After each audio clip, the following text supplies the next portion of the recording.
traje algunas diapositivas como para ir viendo. ¿Estamos conectados todos los que tenemos que estar? ¿O Sí, esperamos Doc. un rato?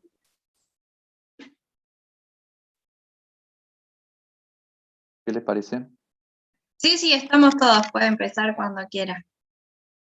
Bueno, vamos a hablar un rato sobre las taquiarritmias.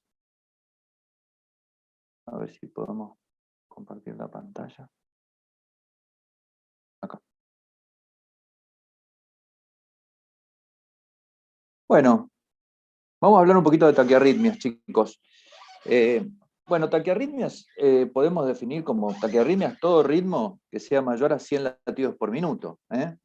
Todo ritmo mayor a 100 latidos por minuto va a ser una taquiarritmia. Es una definición bastante amplia. Clásicamente dividimos a las arritmias en bradi y taqui. Bradiarritmias, tenemos dos grandes grupos, como dijimos en la clase pasada, por alteración de la conducción del nódulo sinusal o por alteración de la conducción auriculoventricular. Y las taquiarritmias las podemos dividir, digamos, electrofisiológicamente o electrocardiográficamente mejor, en las que tienen correse ancho y las que tienen correse angosto. Entonces así vamos a... Esto es muy importante, el tema de la clasificación, para que todos hablemos el mismo idioma. O sea, hasta que arritmia vamos a diferenciar siempre que ustedes presenten a un paciente, bueno, presenten una taquicardia con correse ancho o una taquicardia con correse angosto. Así es como vamos a clasificar a las taquiarritmias. Entonces, cuando hablamos de taquicardia con correse ancho, llamamos correse ancho cuando el correse mide más de 120 milisegundos, podemos distinguir tres grandes grupos de taquiarritmias con correse ancho. La TPS con aberrancia, o sea, que venga el estímulo desde la aurícula y que conduzca con aberrancia de rama, quiere decir que conduce por una rama en lugar de conducir por las dos ramas y genera un correse angosto, conduce selectivamente por alguna de las ramas. Cuando hay un bloqueo de rama derecha, conduce por la rama izquierda, y cuando está bloqueada la rama izquierda, conduce por la rama derecha. Eso va a producir un QRS ancho, y va a estar dentro del subtipo de taquicardia con QRS ancho. Otro tipo de taquicardia con QRS ancho puede ser una taquicardia ventricular, o sea que directamente el estímulo nace del miocardio ventricular. Eso va a generar también una taquicardia con QRS ancho, porque primero se va a activar el miocardio ventricular de uno de los ventrículos, y posteriormente el estímulo tiene que tomar por tejidos no especializados en la conducción para llegar al otro ventrículo, y eso va a generar un QRS ancho. O puede ser una taquicardia preexcitada. Taquicardia preexcitada quiere decir que el paciente tiene una preexcitación por una vía accesoria que comunica o une o conecta la aurícula con el ventrículo, y eso genera una activación preferencial hacia el ventrículo, y entonces va a generar también una taquicardia con QRS ancho como si fuera una taquicardia ventricular, porque se va a activar el ventrículo primariamente.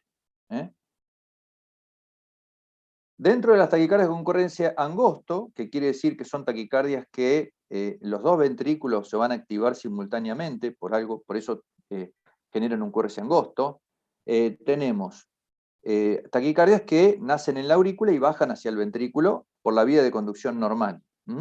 Entonces tenemos al aleteo auricular o reentradas, macro reentradas auriculares, la fibrilación auricular, que es una taquiarritmia irregular, la reentrada nodal, la reentrada aurículo-ventricular o taquicardia ortodrómica, y la taquicardia auricular. Esos son en un pantallazo lo que son las taquiarritmias. Entonces acá tenemos las taquicardias con QRS ancho. Dijimos, las taquicardias con QRS ancho, que generalmente son las que más miedo nos dan o más tenemos que estar más atentos en la unidad coronaria, porque si nos ingresa una taquicardia con QRS ancho, podemos estar ante esto, ante una taquicardia ventricular o a un Wolff-Parkinson-White preexcitado, que puede generar riesgo en el paciente. Entonces, ¿qué pasa? La taquicardia con QRS ancho, como dijimos, pueden estar directamente en el miocardio ventricular y originarse en el miocardio ventricular. Pueden ser taquicardias que nacen en las aurículas y bajan al ventrículo por alguna de las ramas, o pueden ser, como está dibujado acá, una taquicardia preexcitada. Quiere decir que el paciente va a tener un haz anómalo, aurículo ventricular, como en este caso que está dibujado una vía izquierda acá, y que gracias a una taquicardia de la aurícula, como puede ser un aleteo auricular, por ejemplo, todos los estímulos bajan hacia el ventrículo a través de ese haz accesorio. Y eso va a generar una taquicardia con QRS ancho, muy similar a lo que es una taquicardia ventricular, porque la activación ventricular va a estar en este sitio, en el miocardio ventricular. ¿Se entiende? Si no se entiende algo, enseguida me preguntan y tratamos de definir, porque son conceptos muy, muy importantes. Si algo no se entiende, me vuelven a decir, lo volvemos a explicar. ¿Qué pasa con las taquicardias con QRS ancho? Si uno tiene una taquicardia con QRS ancho en el electrocardiograma, o sea que los QRS van a medir más de 120 milisegundos, y estamos frente a una persona adulta, y nos llega de una ambulancia en el SER, y lo tenemos ahí, vemos una taquicardia con QRS ancho. ¿Qué probabilidad tiene esa taquicardia de ser taquicardia ventricular si es un adulto? 70%. O sea, si uno tuviera que jugar a la ruleta, digamos, o hacer una apuesta en las taquicardias con QRS ancho, si nos llega una taquicardia con QRS ancho, el 70% de los casos va a ser una taquicardia ventricular en el adulto. ¿Qué pasa si es un niño y viene con una taquicardia con QRS ancho? En el niño prácticamente toda taquicardia con QRS ancho es ventricular. Eso grábenselo, porque es excepcional que un chico que se nos presente con un QRS ancho tenga una taquicardia supraventricular. ¿Por qué es esto? Porque el chico tiene una activación, digamos, de las ramas de las de His muy rápida. Tiene un periodo refractario muy cortito de las de His, y es muy raro que un chico haga aberrancia de rama. ¿Estamos? Por eso que ante un niño, siempre sospechar, si es una taquicardia con QRS ancho, el origen ventricular de la taquicardia. Y si nos aparece esto, ¿qué les aparece? ¿Qué les parece a ustedes? ¿Una taquicardia con QRS ancho? Irregular. Irregular, porque pueden ser regulares o irregulares a su vez. Entonces, cuando ustedes están frente a esto, como decíamos la otra vez, este electro tiene que acordárselo siempre de memoria. Esto grábenselo. Esto es una taquicardia en el Wolf. Es mejor dicho, una fibrilación auricular en un paciente que tiene un Wolf. También se llama fibrilación auricular preexcitada. En este caso, si uno mira B1, que es esta, vemos que tienen complejos predominantemente positivos, como si fuera un bloqueo de rama derecha.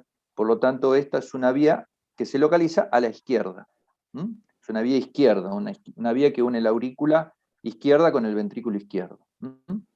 Esto es un electro bien típico en un Wolf de alto riesgo, porque fíjense ustedes, el RR preexcitado más corto mide menos de 200 milisegundos.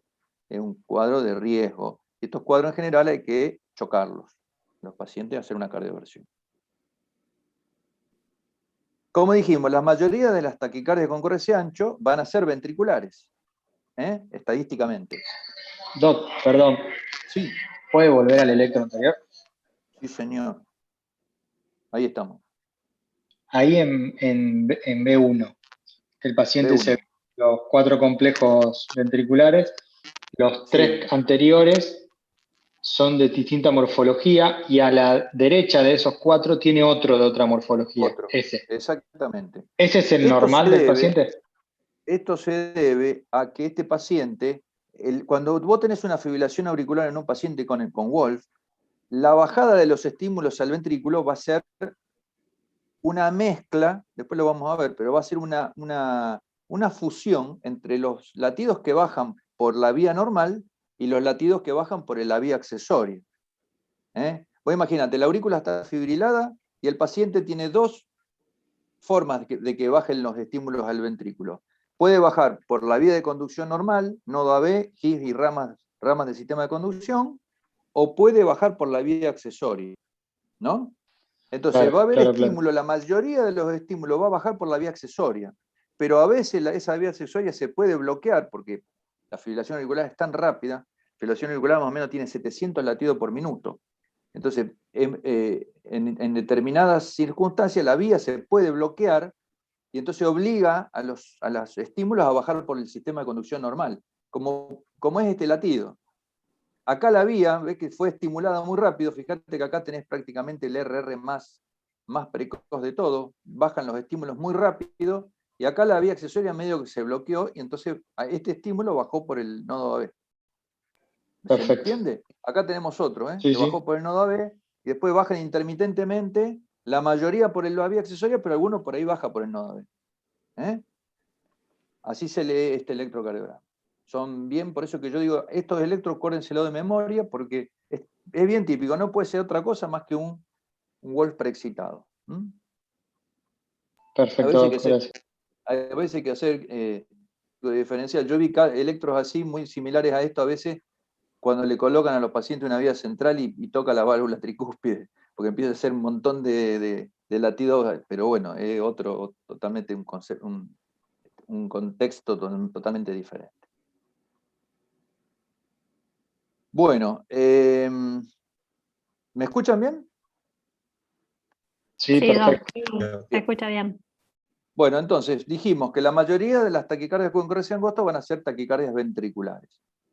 Entonces, hablando ahora de taquicardias ventriculares, vamos a hablar que puede haber dos grandes tipos. Asociadas a cardiopatía, las taquicardias ventriculares que están asociadas a cardiopatía, o sea que el paciente, para esto hay que hacerle un eco al paciente, siempre basándonos en la ecografía. Entonces, si el paciente tiene una cardiopatía, puede estar asociada a enfermedad coronaria, a un infarto previo, al Chagas, a una miocardiopatía hipertrófica obstructiva o una cardiopatía hipertensiva. Y si no están asociados a cardiopatía, el paciente tiene corazón estructuralmente sano, la dividimos en QT normal o QT largo. Si es una TB no asociada a cardiopatía, o sea, una TB en corazón sano, hay que ver el QT del paciente. Si el QT del paciente es normal, puede ser una TB idiopática del ventrículo izquierdo o una TB del tracto de salida del ventrículo izquierdo o ventrículo derecho. Esas son las taquicardias que se dan en corazones sanos y con QT normal. Y si tenemos un QT largo, si el paciente, además de tener una TB no asociada a cardiopatía y tiene QT largo, bueno, el QT puede ser congénito o adquirido.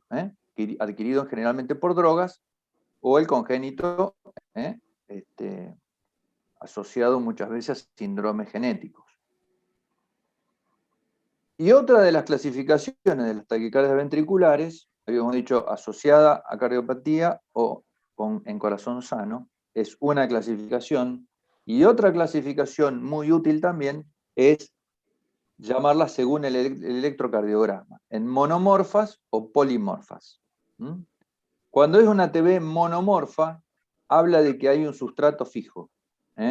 Sustrato fijo significa una zona de necrosis, un infarto previo, una miocardiopatía dilatada idiopática con zonas de fibrosis, o alteración en el sistema de conducción para dar el origen a una reentrada rama-rama. O sea, un paciente que ya tenga un bloqueo de rama izquierda o bloqueo de rama derecha, que sospechemos una taquicardia ventricular que entra, o sea, la reentrada la hace entre las ramas del sistema de conducción.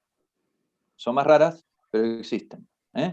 O sea, esos son TB monomorfa. Siempre pensar, cuando uno tiene una TB monomorfa y sostenida, que hay una zona de necrosis en general. Infarto previo, miocardiopatía dilatada, generalmente son pacientes con cierto deterioro de la función ventricular. Y las polimorfas es porque hay sustrato variable. Ustedes siempre a veces vemos pacientes que me muestran los electros y hay taquicardia ventricular polimorfa, o sea que no todos los latidos son iguales, sino que son diferentes los latidos, los QRS. Entonces siempre decimos, bueno, puede ser isquémico, puede ser metabólico, alteraciones electrolíticas, puede ser por drogas, intoxicaciones por drogas, o drogas proarrítmicas, como pueden ser las drogas que se usan mucho en psiquiatría, antibióticos, etc., o relacionadas a QT largo. Esa es otra clasificación que tienen que tenerla siempre en la cabeza para hablar de taquicardias ventriculares. Entonces, acuérdense, asociadas o no a cardiopatía, monomorfas o polimorfas. Acá tenemos una TB polimorfa asociada a QT largo. Fíjense, el QT siempre hay que medirlo y mirarlo. Siempre se dice así, hay que medirlo y mirarlo. Se mide, este es un QT largo, ya lo vemos prácticamente a simple vista, y mirarlo porque realmente es raro el QT, es un QT bien raro, y estas son las taquicardias que produce el QT. Fíjense, los QRS son siempre distintos, unos de otros. Algunos tienen polaridad hacia abajo, otros hacia arriba, lo que a veces conforma lo que le decimos la torsión de punta, porque la punta para abajo, punta para arriba, como que es un dibujo como que tuerce la punta de despolarización. Por eso se llama torsión de punta. Taquicardias polimorfas asociadas a QT largo. Las taquicardias ventriculares asociadas a cardiopatía isquémica es el escenario más común. ¿Qué probabilidad tiene un paciente de tener una taquicardia ventricular si tiene un infarto previo? Esto es una pregunta muy importante que ustedes la sepan responder.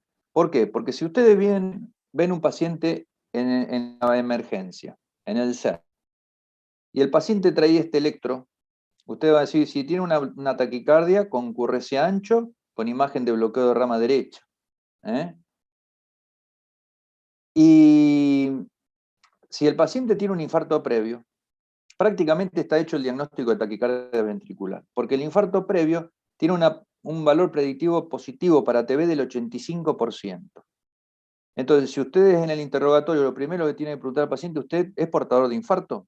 Si le dicen, sí, yo tuve un infarto en el año, bueno, si tuvo un infarto, muchachos, es una taquicardia ventricular.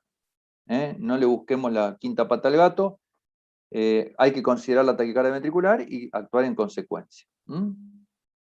Entonces, la presencia de infarto previo nos hace pensar que esa taquicardia con QRS ancho va a ser de origen ventricular y vamos a tener que tratarla como una TB. Bueno, acá les traje algunas diapositivas de drogas antiarrítmicas después de una muerte súbita rítmica. Fíjense esto para repasar un poquito lo que son las drogas antiarrítmicas. Fíjense la mortalidad, esto es mortalidad del paciente, estos son los años. Fíjense que la única droga con betabloqueantes, son las únicas drogas que mejoran la mortalidad postinfarto en los pacientes con taquicardia ventricular. Fíjense como con betabloqueantes la mortalidad es menor, o mejor dicho, la sobrevida es mejor con el betabloqueante que sin el betabloqueante. Y esto es con antiarrítmicos. Fíjense, sin antiarrítmicos y con antiarrítmicos. O sea, es preferible en el postinfarto no usar ningún antiarrítmico. ¿Por qué? Porque los antiarrítmicos casi todos disminuyen la sobrevida en los pacientes postinfarto. La única droga que se salva de esto son los betabloqueantes. Entonces, ojo con la cardiopatía isquémica, con usar drogas antiarrítmicas, pues son peligrosas y en general empeoran la sobrevida.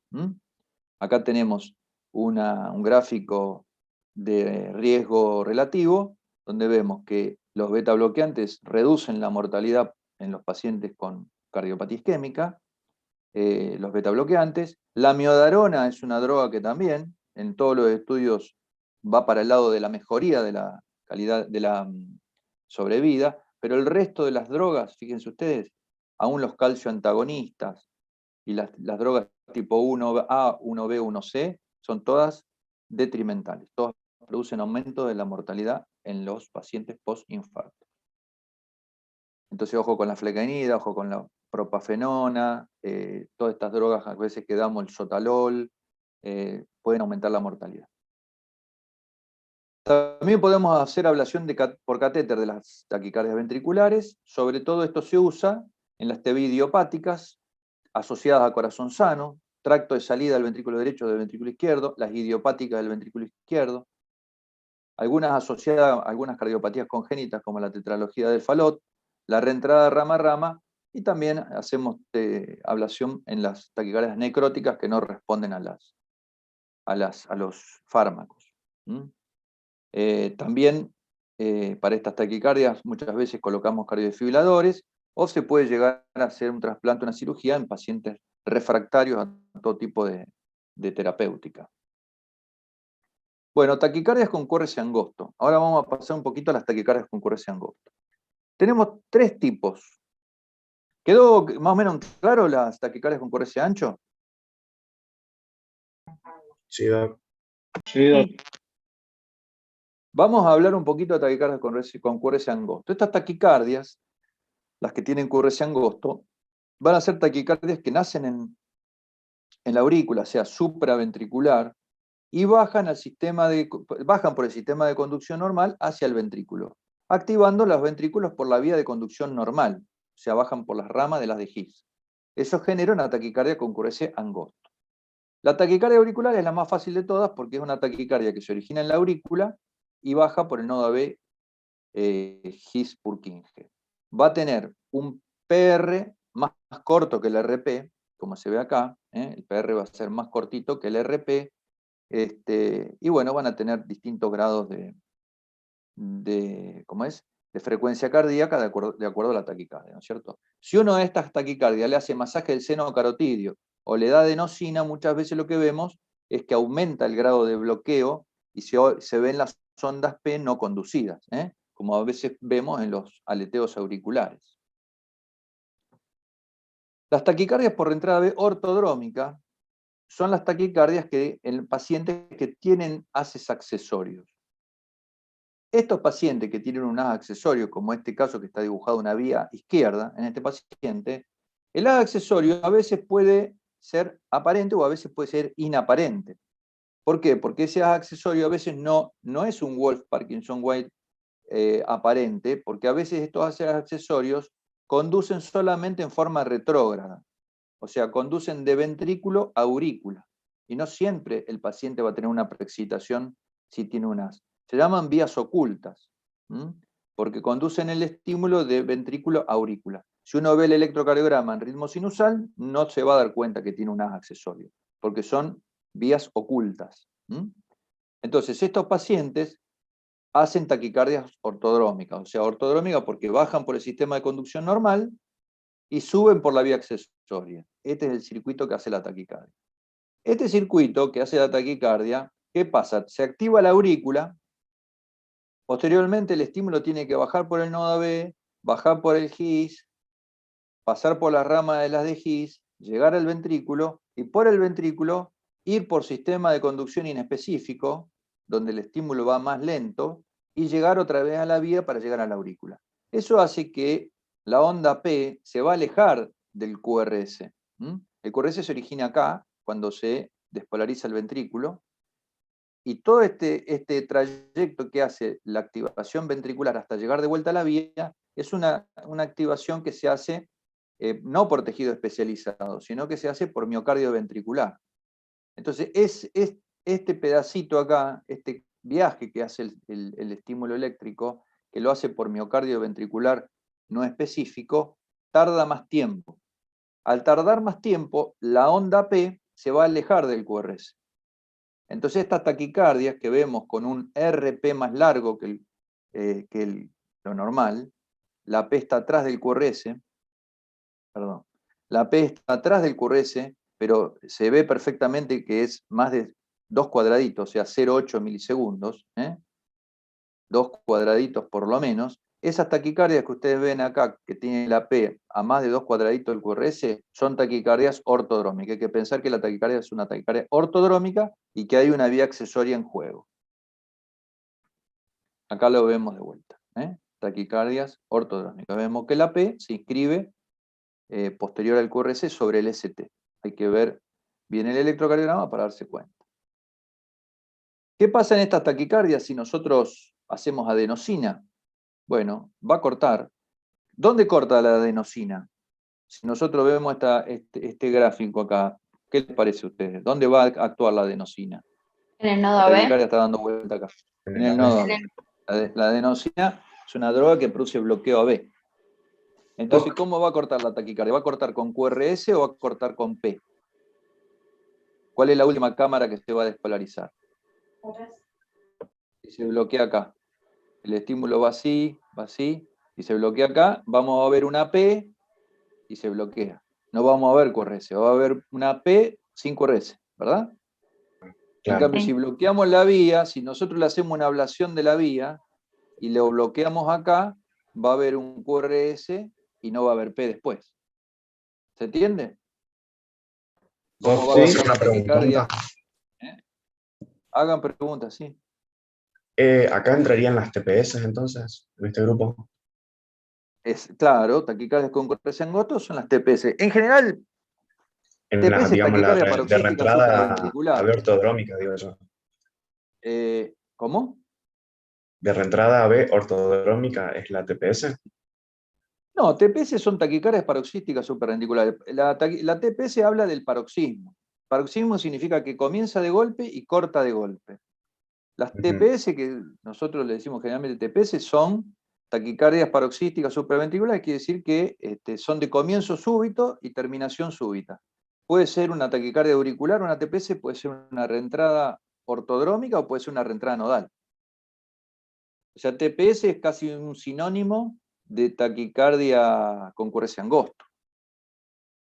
Habla del paroxismo. Vos a veces podés tener una taquicardia concurrencia angosto y es un aleteo auricular. Y no es una TPS porque no aparece ni corta de golpe, ¿me entendés? Sí, sí, sí. Está claro, la TPS en general, cuando uno dice una TPS, o es una reentrada ortodrámica o una reentrada nodal. Las TPS en general manejamos casi esas dos entidades. ¿Eh? Puede Doc, ser y también una taquicardia auricular, que sea es, también paroxística. claro, la taquicardia auricular sí está dentro de la TPS, Sí, sí, porque pueden ser paroxísticas. pero no la Paroxística FA ni el significa que aleteo. aumenta, que aparece de golpe y para de golpe. El aleteo es más raro que sea un paroxismo. En general, el aleteo, una vez que empieza, es raro que termine solo. Siempre va a haber una maniobra, lo mismo que una FA, ¿viste? Es raro que la FA solita corte y que sea que el paciente se dé cuenta que empezó y que terminó una determinada oportunidad. Así que cuando uno dice TPS, en general se refiere a las reentradas, a las taquicardias con concurrencia angosto regulares. Así que, y habla del paroxismo, habla de que empiezan de golpe y terminan de golpe. Es toda una entidad. Son estas taquicardias, ¿sí? Las ortodrómicas, las reentradas nodales, fundamentalmente, o alguna taquicardia auricular que también puede ser paroxística.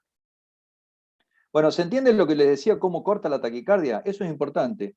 Si uno le hace adenosina a esta taquicardia, va a cortar con P sin QRS. Lo mismo que si uno le hace masaje seno-carotídeo. Va a cortar con la onda P y acá se bloquea, o sea, P y nada, no va a venir QRS. En cambio, si la taquicardia, nosotros le hacemos una ablación en taquicardia, va a cortar con QRS sin P, porque le vamos a bloquear la vía. Entonces, fíjense en esta secuencia del electrocardiograma, le hacemos adenosina en bola y corta con una P. Fíjense, esta es la P. Acá está la P dentro del ST. Acá se ve muy bien. ¿Por qué esta es la P? Porque cuando revierte ritmo sinusal no vemos esto. Entonces acá hay una P, acá no está y acá está. Entonces corta con P sin QRS. ¿Qué significa? Cortó con P. Cortó en la aurícula y no pudo bajar al ventrículo. Entonces acá reafirmamos que el paciente tiene un as accesorio. Este es prácticamente diagnóstico de certeza que estamos frente a un paciente que tiene un as accesorio. Estos pacientes a veces, como decimos acá, tienen la vía y no tienen preexcitación. En este caso, fíjense, acá le hacemos la preexcitación en este tono azul más oscuro. En este caso, el paciente tiene una vía accesoria, entonces, ¿qué pasa? Acá el paciente, parte de su ventrículo se activa por la vía accesoria y parte de su ventrículo se activa por la vía normal. Acá falta dibujar el accesorio. Esta es una preexcitación mínima, el paciente tiene una pequeña onda delta. Esta es una preexcitación más importante, porque mayor cantidad de estímulo conduce por la vía accesoria, y esto es un Wolf inaparente o con una vía oculta, porque la vía no conduce en forma anterógrada, conduce en forma retrógrada. Entonces va a tener un QRS normal. ¿Estamos? Acá más o menos lo mismo. El Wolf, como es el mecanismo, baja por el nodo B y baja por la vía. Entonces, el latido preexcitado siempre es un latido de fusión, porque parte va a despolarizar por el ventrículo normal y parte va a despolarizar por la vía, como vemos acá. Una parte va a ser despolarizada por la vía y otra parte va a ser despolarizada por el tejido de conducción normal. Cuando se genera la taquicardia paroxística, el estímulo baja por el nodo Abegis-Purkinje y sube por la vía. Y ese es el circuito reentrante, que hace la taquicardia. Hay vías que tienen conducción decremental. ¿Qué significa? Son vías accesorias con cierto grado de alteración que conducen el estímulo en forma lenta. No son rápidas como las vías accesorias normales.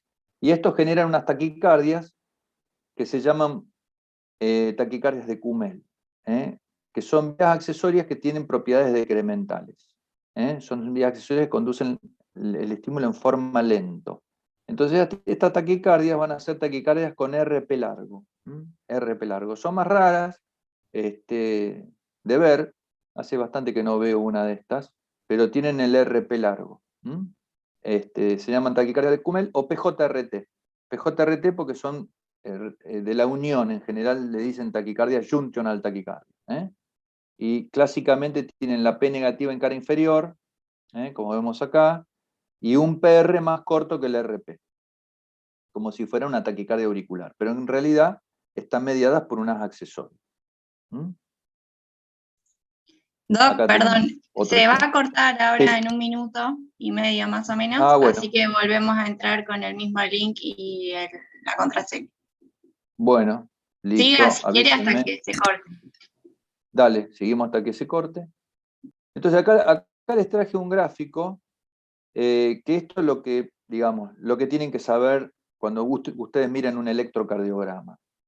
Si ustedes ven la P, acá hay una taquicardia, ¿no es cierto? Entonces, si ustedes ven que la P no se ve la P, quiere decir que está dentro del QRS, piensen en una reentrada nodal AB común.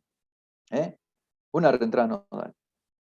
Si ustedes ven que la P está detrás del QRS, piensen en una reentrada B ortodrómica, o sea, paciente que tiene un accesorio que hace la reentrada auriculoventricular. Y si ustedes tienen una P que está como si fuera una taquicardia sinusal, está antes del QRS, con un PR más corto que el RP, piensen en una taquicardia auricular, puede ser una reentrada veno común, una reentrada veno común más raro, o una taquicardia de estas incesantes de Kummel que acabamos de ver. Entonces, esto es importante que lo sepan electrocardiográficamente para ver, de acuerdo a dónde está la onda P en el electro, saber qué tipo de taquicardia puede llegar a tener el paciente. Bueno, acá tenemos un ejemplo de una taquicardia. ¿Qué les parece esta taquicardia? A ver, si alguno que tire un diagnóstico probable.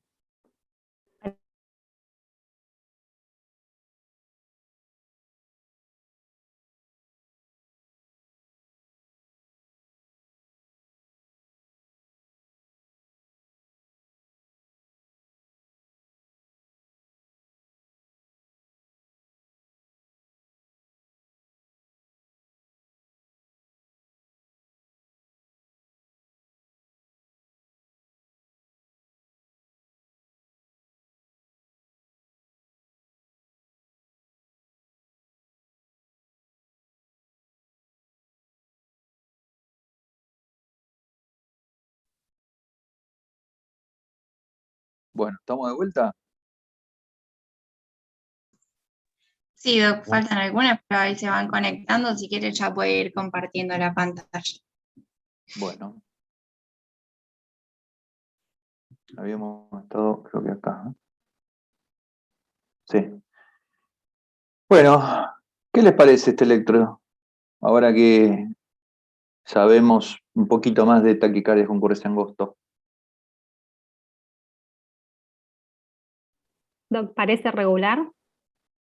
Bien, taquicardia, le podemos decir una taquicardia regular con QRS angosto. Y después, ¿qué nos fijamos? Si hay P. Si hay P. Perfecto. Vemos si hay P y dónde está la P. ¿Qué les parece? ¿Ven la onda P? O inferir dónde está la P, ¿no? En D2, metida como en la T. Acá. Como si estuviera en el medio de los QRS. Se ve la P bastante desnudita acá, no está ni dentro de este QRS, ni es una P que está ni es esto la P, que sea un PR más corto que el RP, sino que la P está acá, está acá. Fíjense en B6 cómo se ve, cómo deforma acá el ST, en ABF también.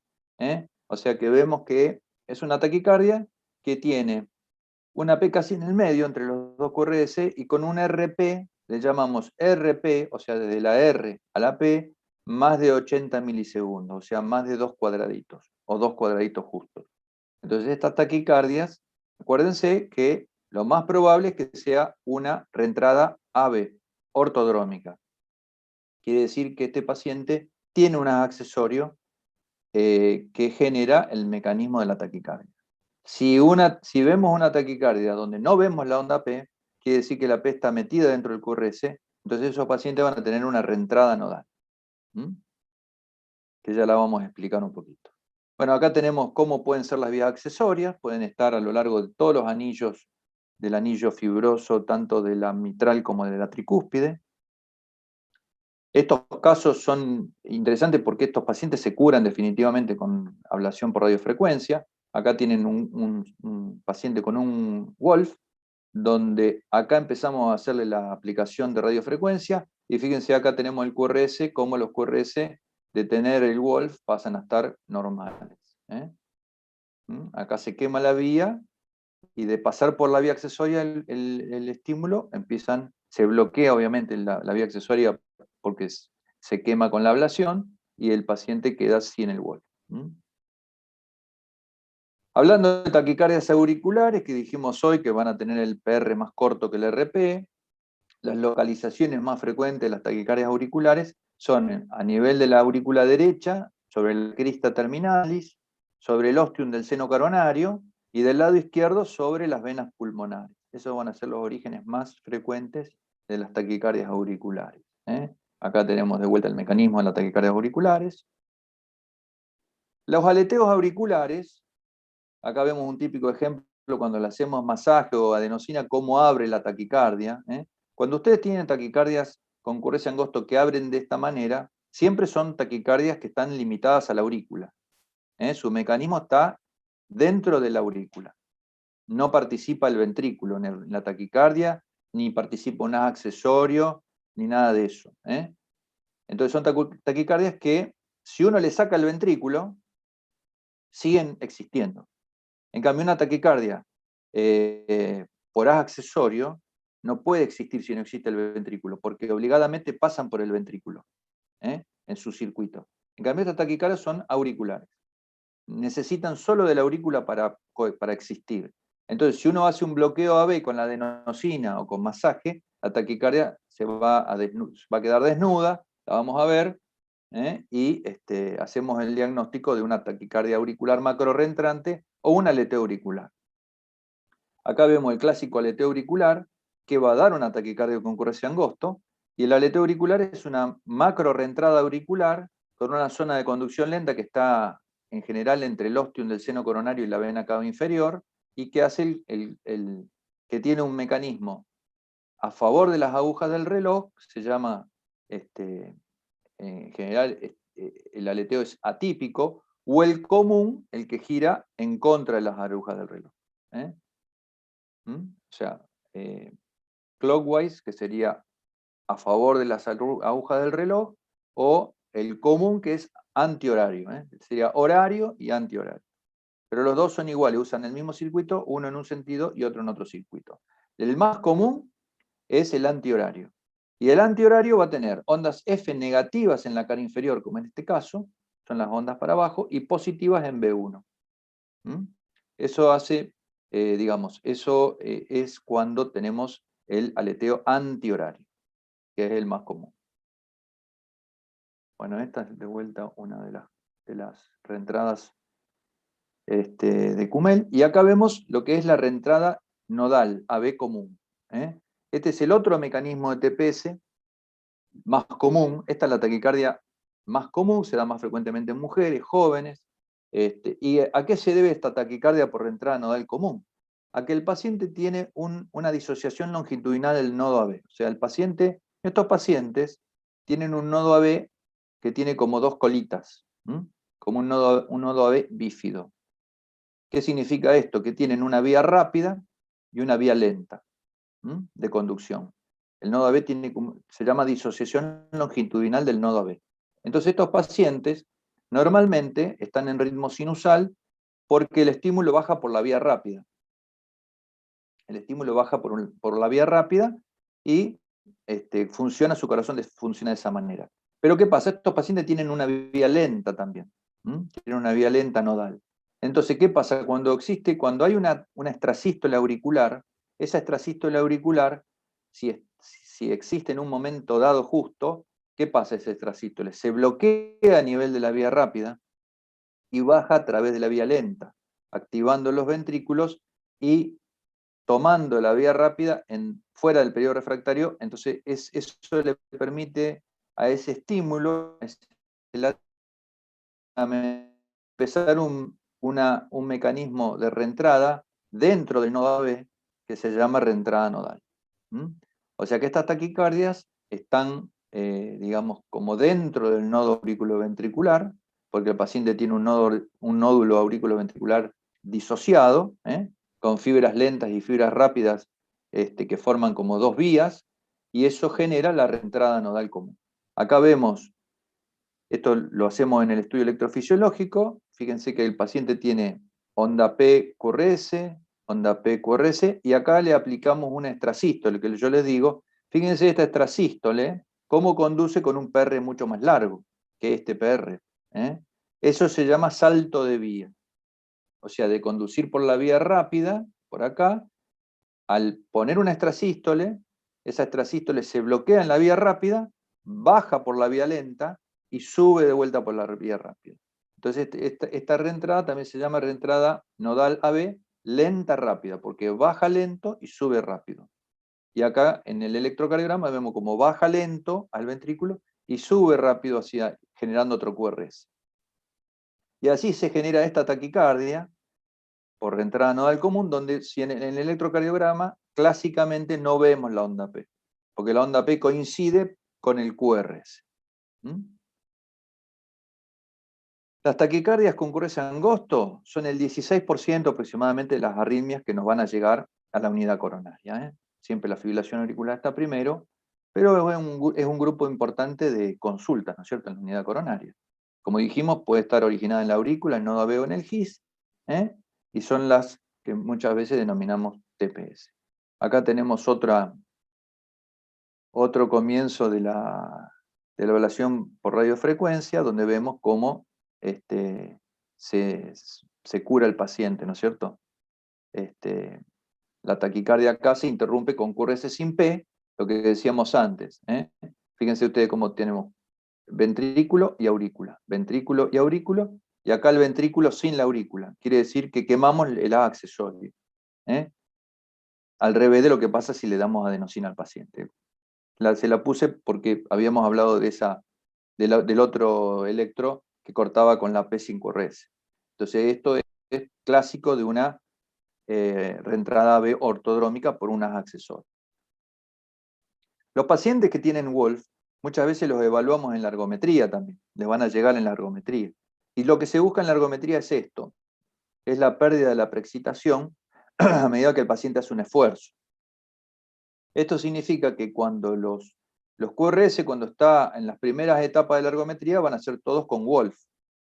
Pero si ese Wolf, cuando nosotros le aumentamos la frecuencia cardíaca al paciente, empieza a desaparecer, como en estos casos, significa que la vía tiene un periodo refractario más largo. Entonces esos pacientes podemos inferir de que tienen menor riesgo si alguna vez llegan a hacer una fibrilación auricular, porque justamente la vía se bloquea a frecuencias rápidas. ¿Se entiende eso? Acá tenemos un electro típico de un paciente con Wolf, con onda delta. Fíjense, onda delta negativa en B1, como si fuera una imagen de bloqueo rem izquierda. Este paciente tiene una vía del lado derecho, porque es negativa en B1.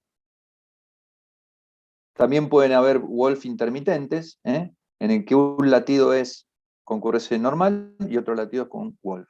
Un clásico ejemplo de Wolf intermitente. En general, en estos casos, el Wolf es de bajo riesgo. Acá tenemos la clasificación del Wolf. manifiesto, hay preexcitación en el electrocardiograma, permanente o intermitente, y el inaparente solamente aparece con maniobras vagales. Bueno, la taquicardia, esto es más o menos lo mismo que vimos hoy. Vamos un poquito a taquicardia ventricular sostenida. Hablando de taquiarritmias y de taquiarritmias con QRS ancho, ¿cómo definimos a la taquicardia ventricular sostenida? Que ese es otro término que empleamos mucho los cardiólogos cuando vemos una taquicardia que tiene más de 30 segundos de duración o que cursa con descompensación hemodinámica. A eso se llama TB sostenida. Y para definir mejor al paciente le podemos llamarla, tenemos dos posibilidades, que sea monomorfa o que sea polimorfa. Eso ya lo vimos recién hace un ratito, lo repetimos. La monomorfa le podemos además agregar el apellido si tiene bloqueo rama derecha o si tiene bloqueo rama izquierda. Y a su vez cada una puede ser con o sin cardiopatía. Y ya con esta clasificación tenemos bastante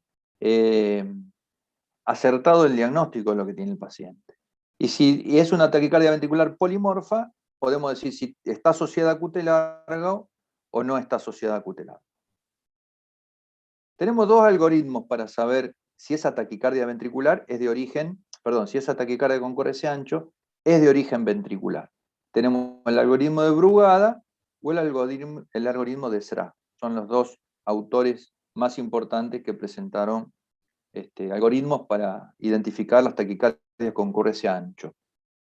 ¿Qué dice Brugada? La primera pregunta que nos hacemos frente a una taquicardia con QRS ancho es la ausencia de complejos RS en las precordiales. Si son todos para arriba o son todos para abajo, que no tenemos RS, la taquicardia esa va a ser ventricular. Después se fija en la disociación AB. Si vemos que hay ondas P disociadas del ventrículo, que a veces es más difícil de ver, también afirmamos que la taquicardia es ventricular. Si el R nadir de S es mayor a 100 milisegundos, también decimos que es ventricular. Esto habla de conducción lenta intraventricular, o sea, desde la R a la S, que sea una deflexión intrínsecoide, que también se llama lenta. Y después por los criterios morfológicos que ahora vamos a ver. Y el doctor SRA nos decía, lo primero que veía él es la disociación AB, le da más bolilla al ancho de QRS, cuando el QRS es muy ancho, más de 160 milisegundos, también tenemos que pensar en taquicardia ventricular. El eje del QRS, o que es lo mismo mirar a ABR, si ABR es positiva, es más probable de que sea ventricular, y los criterios morfológicos. ¿Cuáles son los criterios morfológicos? Con imagen de bloqueo rama derecha, siempre vamos a ver B1 y B6. Si el paciente tiene la imagen de la taquicardia, tiene imagen de bloqueo rama derecha, esto quiere decir que B1 es positivo. Si B1 es positivo, tenemos que fijarnos. Si tiene el signo del conejo, las dos orejitas del conejo, y la primera es más alta que la segunda, pensemos en taquicardia ventricular. O si en lugar del signo del conejo es solamente una sola deflexión hacia arriba, pensemos en taquicardia ventricular. Y la relación RS negativa en B6, o sea que lo negativo es mayor a lo positivo, también nos tiene que hacer pensar en taquicardia ventricular cuando estamos frente a un electro con una taquicardia ventricular positiva en B1. Si la taquicardia ventricular o si la taquicardia con QRS ancho es negativa en B1, tenemos que ver la B1. Y si la B1 tiene R ancha, o sea, si tiene R en B1, y si la deflexión para abajo es mellada, también tenemos que pensar en ventricular. O si la positividad en B6 es mayor a la negatividad, con imagen de bloqueo rama izquierda. Esos son los 4 criterios morfológicos que nos ayudan a identificar a una taquicardia con QRS ancho para llamarla o para pensar que es origen ventricular. Acuérdense que también hablamos la presencia de infarto previo, que eso surge del interrogatorio, también suma muchos puntos para pensar en ventricular. Lo mismo que si la taquicardia se da en un niño. Siempre pensemos en taquicardias ventriculares. Entonces, acá está un poco la clasificación de TB monomorfa. Dijimos, con cardiopatía, sin cardiopatía. Con cardiopatía, postinfarto, miocardiopatía dilatada, reentrada rama a rama. Con imagen de bloqueo de rama izquierda, postinfarto, dilatada, displasia, rama a rama. Y si no tiene cardiopatía, pensemos en TB idiopática del ventrículo izquierdo o la TB del tracto de salida. O del ventrículo izquierdo si es con bloqueo de rama derecha, o del ventrículo derecho si es con bloqueo de rama izquierda. Bueno, acá tenemos un ejemplo típico, una taquicardia ventricular monomorfa. Fíjense, criterios morfológicos, que es lo que vamos a identificar. Si es la onda R acá predominantemente positiva, casi una R monofásica, con mayor negatividad que positividad en B6, y un ancho ocurre ese bien ancho, es taquicardia ventricular. Por más que no veamos la disociación AB, que en este caso es difícil de ver. ¿Qué pasa con la TB polimorfa? Cuando la TB es polimorfa, cuando los QRS son desiguales entre ellos, decimos asociada a QT largo o no asociada a QT largo. Acuérdense siempre que si hay QT largo, esto puede ser congénito o adquirido. Los congénitos son los síndromes genéticos y los adquiridos generalmente el paciente está con alguna droga que le prolonga el QT. Acuérdense, los antibióticos, las drogas psiquiátricas, hay muchas drogas que prolongan el QT, los inhibidores de la bomba de protones que le damos a veces a los pacientes, para las gastritis, etc. No asociada a QT largo, decimos alteraciones electrolíticas, metabólicas, la isquemia, la hipotermia o el síndrome de Brugada. Acá tenemos una clásica TB polimórfica en un paciente que hacía muerte súbita. Este chico era un chico joven, muerte súbita, con el ejercicio. Se sincopaba durante el ejercicio. Fíjense ustedes que en ritmo sinusal estaba perfecto el electro. Cuando hacemos un poquito de isoproterenol, fíjense ustedes cómo aumenta la frecuencia cardíaca y empiezan a aparecer primero extrasístoles sola, y con el aumento del isoproterenol hace prácticamente una fibrilación ventricular. Este chico terminó con un cardiodesfibrilador. Taquicardia ventricular monomorfa y sostenida posinfarto. Acá tenemos un clásico paciente con un infarto agudo de miocardio. Fíjense en las precordias, un infarto anterolateral, que hace esta taquicardia con QRS ancho. Si tiene un infarto, siempre piensen en que la taquicardia es de origen ventricular. Una taquicardia con QT largo, paciente con QT largo, fíjense ustedes cómo la TB es polimorfa, con torsión de punta, una punta para arriba, otra punta para abajo. TB asociada a QT largo.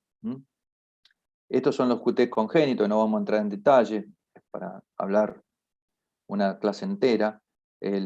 Todos los QT, todas las variedades de QT que hay, pero siempre son TB polimorfas.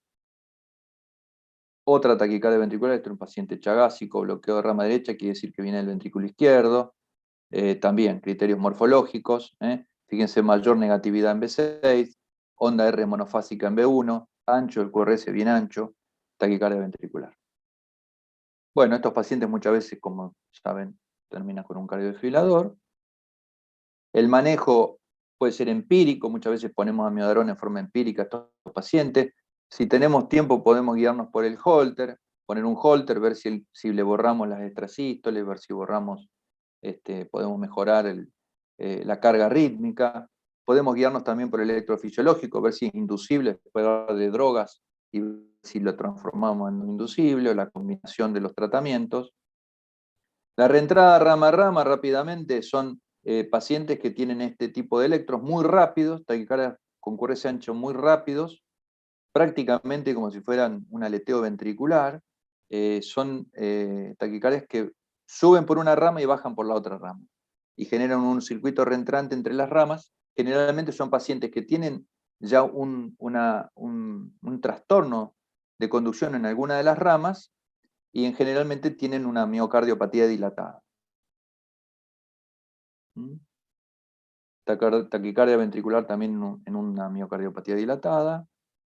La displasia ritmogénica del ventrículo derecho también es otro subgrupo de sustrato ventricular para generar taquicardia ventricular. En estos pacientes, clásicamente, los pacientes van a tener una melladura detrás del QRS que se llama onda epsilon.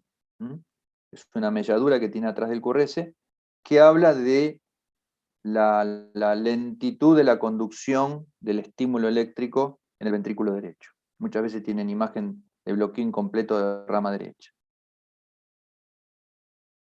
La reentrada rama-rama se cura con la ablación de la rama derecha. Acá están haciendo en el paciente una ablación, fíjense cómo aparece acá, bloqueo de rama derecha durante la ablación. Otra de las formas de tratar esta taquicardia es con el pacemapping. Esta es la taquicardia clínica. Acá ponemos un catéter en la zona de la taquicardia, que era el tracto de salida, estimulamos y reproducimos exactamente la taquicardia, la misma morfología de la taquicardia.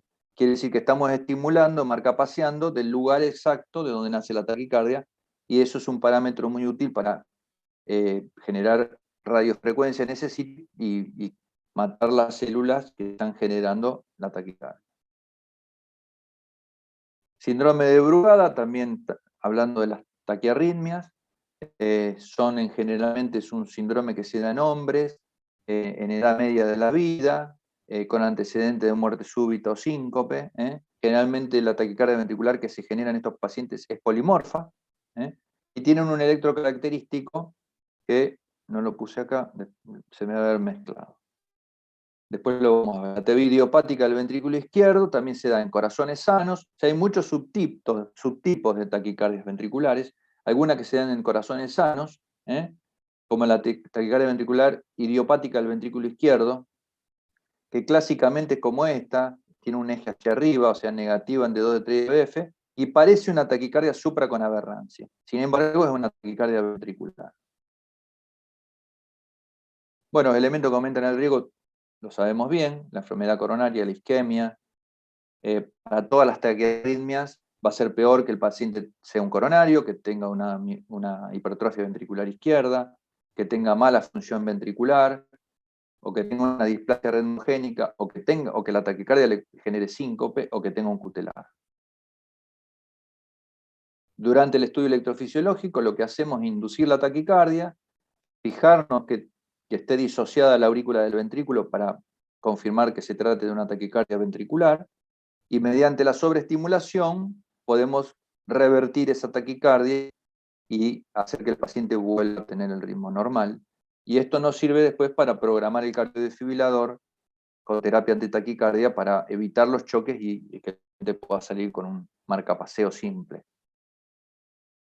Acá tenemos el electrodo de Brugada que se me había traspapelado. Este es el clásico electrocardiograma con el ST en lomo de delfín, como le dice Brugada, en lomo de delfín.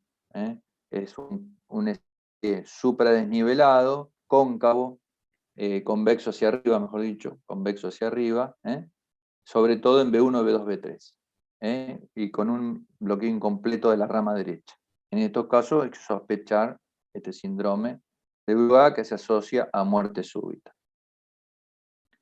Las TB de tracto de salida de ventrículo derecho son muy comunes de ver, las vemos muy frecuentemente. El foco de la taquicardia está en el tracto de salida del ventrículo derecho. Generalmente tienen buena función ventricular. Generalmente presentan patrón de bloqueo de rama izquierda y eje inferior, va para abajo. Muchas veces responde a los beta bloqueantes o el verapamil y puede hacer ablación por radiofrecuencia con bastante éxito. En general anda muy bien con ablación. Esta es un gráfico de la reentrada rama-rama, que también se me traspapeló un poquito. Ocurre en el 30% de las taquicardias ventriculares asociadas a miocardiopatía dilatada. Generalmente tienen morfología de bloqueo rama izquierda y eje superior. Y las ramas participan del circuito y el tratamiento es la ablación por radiofrecuencia. La TB posinfarto, que es muy común, generalmente se dan infartos grandes. Este paciente que está acá dibujado no tenía taquicardia ventricular y este sí tiene taquicardia ventricular. ¿Qué pasa? ¿Por qué este paciente tiene y este no? Porque el paciente se dilata, tiene infarto grande, está dilatado y tiene esta zona del subendocardio apta para conducir. O sea, esto es lo que el paciente tiene, una conducción lenta a través del subendocardio, es una conducción anisotrópica. Ustedes saben que el sistema de conducción está a nivel subendocárdico, el sistema His-Purkinje, y el ventrículo se despolariza de endocardio a epicardio. O sea, hace este viaje de endocardio a epicardio. Cuando hay un infarto, el estímulo eléctrico no puede viajar de endocardio a epicardio porque tiene la barrera del infarto, la cicatriz. Entonces, ¿qué hace este estímulo? Tiene que viajar para acá. Tiene que viajar en forma anisotrópica, se llama. El isotropismo es la conducción digamos, facilitada, como están orientadas las fibras. Si el estímulo eléctrico tiene que viajar en ese sentido, se llama conducción anisotrópica. La conducción anisotrópica es 5 a 7 veces más lenta que la conducción isotrópica.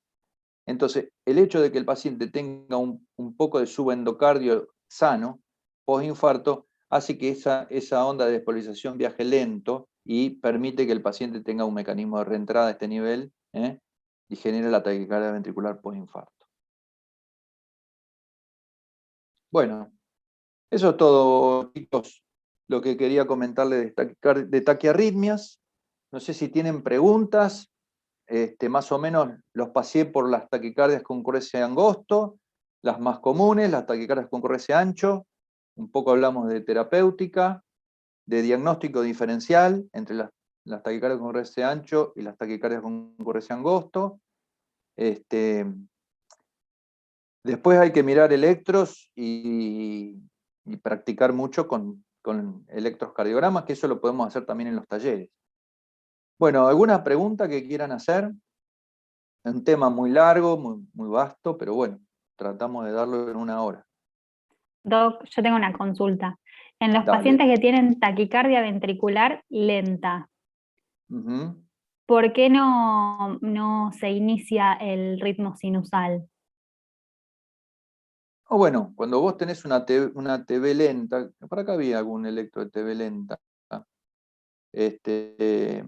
se da mucho a veces en los chagásicos, he visto muchos TV a veces lenta en chagásico, están impregnados de amiodarona, Este era un paciente chagásico con una TV lenta, si ustedes fijan, es una TV 100 latidos por minuto. Este hombre vivía en taquicardia ventricular. Venía al consultorio en taquicardia ventricular. Tenía puesto un cardiofilador, pero tampoco lo poníamos que lo choque mucho porque tenía la TV tan lenta que si no lo iba a vivir chocando. Y bueno, y no sale el ritmo sinusal, no sale porque el ritmo sinusal está, ponele a 60 por minuto o a 70 por minuto, entonces siempre está suprimido. En realidad el ritmo sinusal, si uno lo busca, está, porque está disociado el paciente, a menos que retroconduzca VA, de ventrículo aurícula. Pero la aurícula está en ritmo sinusal. ¿Me entendés, Araceli? La, Sí. la aurícula continúa en ritmo sinusal. A veces Sí. puede haber capturas sinusales que se llaman, o sea que esa onda P baje el ventrículo y genera un QRS por ahí angosto.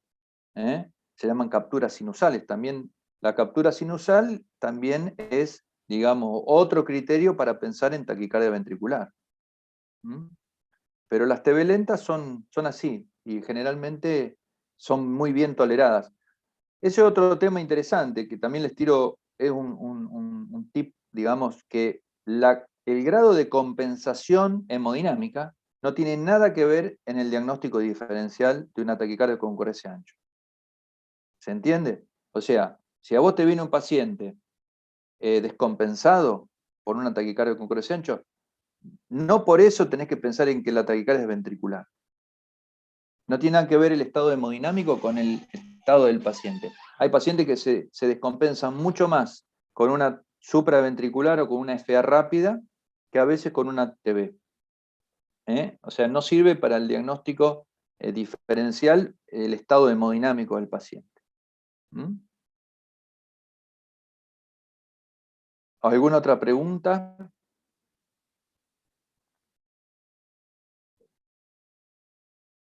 Después, cuando ustedes están en la guardia, que ahí es donde surgen las dudas a veces, en los pacientes que tienen TV monomorfa y ustedes lo quieren chocar, siempre choquenlo sincronizado.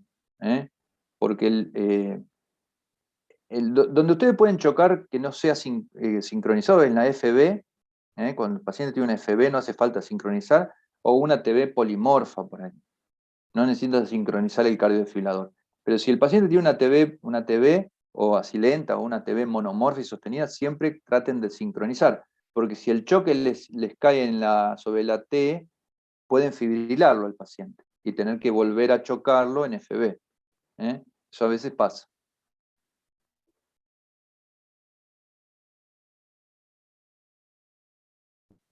¿Alguna otra pregunta, chicos?